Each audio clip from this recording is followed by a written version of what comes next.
Hi, this is Njela Nkobi from Njela.com. Welcome back. This is part 6 in the 7-part Kwanzaa series for the filmmaker. Today's principle is the principle of Kuumba, which is creativity, a favorite for obvious reasons. Um, Let me read you the subtitle for this principle. To do always as much as we can in the way that we can in order to leave our community more beautiful and beneficial than we inherited it. And what I like about the writing on this is that the words beauty and restoration keep reoccurring in the piece, and I love those two words. Anyway, so since these Kwanzaa concepts um, build upon each other. We talked about the community that we're trying to build and nurture. We talked about the declarations that we're going to make. We talked about how we work together. We talked about our resources, money, and sharing. We talked about our time and making that commitment. But now with creativity, it's one of those things that we assume we should have figured out, why am I not creating? Why am I not doing this stuff?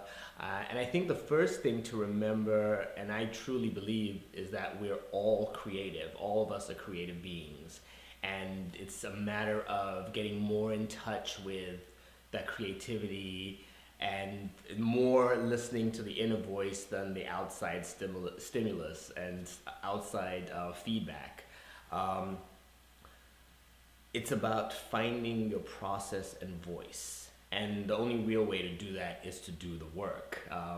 It's great to do the research, it's great to do a whole bunch of other things around the work, but actually doing the work is what helps us find our process and find our voice. The other thing is that the stories that we want to tell, that all of us have stories to tell. And I think those stories are valid and those stories should be heard. I think where we get confused is that words like monetization have crept into the creative process. And I get it, because we all have to eat, we have to pay our bills. But I think at the point of trying to figure out what it is you're trying to say, the monetization issues should be less of a concern. But then again, if monetization is what gets you going and gets you to create good work, then think about monetization as much as you can. But I think we should be cautious about thinking about the end result of the money, and just think about what is the story, what are these characters, or what is the scenario we're trying to share with the world. One thing that I think is interesting is I hear a lot of friends, and I've said this a lot as well, is the thing about inspiration and not being inspired and not creating work because you're not inspired. And I remember talking to an old school director a couple of years ago, and he was like, inspiration, what is that? He's like, this is my job. This is my life's work. I get up and I write. I get up and I shoot. And I think that's it's a wonderful way to think about the stuff that we do, not to take away the magic, but to think about it that if this is a long-term path and this is our work, then let's do it.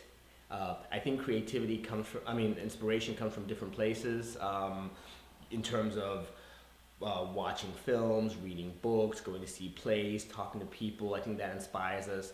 Interacting with our community, hearing ideas, getting feedback, bouncing ideas off each other. That's another way to be inspired. But I think we need to do the work. It goes back to doing the work, because if we wait for inspiration, however we define it, the work's not ever going to get done. Or it's going to be done in little drips and drabs, and 20 years later you still don't have a full piece, so you still don't have something to show and share with the world. So I think that and the other thing about inspiration that I want to say is that doing the work doesn't necessarily mean, like, yes, stick with it and keep working on a project, but sometimes you need to step away from projects, and sometimes this is not the project for right now.